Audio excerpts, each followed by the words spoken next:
आंतरराज्यीय मोटरसायकल चोरट्यांची टोळी जेरबंद. 30,03,000 रुपयांच्या 32 दुचाकी जप्त. नंदुरबार स्थानिक गुन्हे शाखेने मोठी कारवाई करत आंतरराज्यीय मोटरसायकल चोरी करणाऱ्या टोळीला ताब्यात घेतले आहे.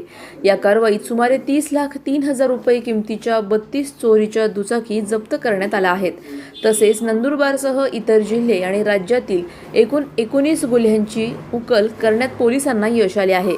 पोलीस अधीक्षक अश्विनी सानप यांच्या निर्देशानुसार स्थानिक गुन्हे शाखेने मोटरसायकल चोरीच्या घटनांचा सखोल तपास सुरू केला आहे.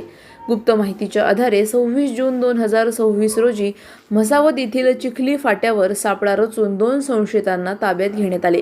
त्यांच्या चौकशीतून मोठ्या मोटरसायकल चोरीच्या रॅकेटचा पर्दाफाश झाला आहे. पुढील तपास स्थानिक गुन्हे शाखेकडून सुरू आहे. सलाउद्दीन लोहार, नंदुरबार, न्यूज 24. अशाच घडामोडींचा आढावा घेण्यासाठी आजच आपले YouTube चॅनलला सबस्क्राईब करा.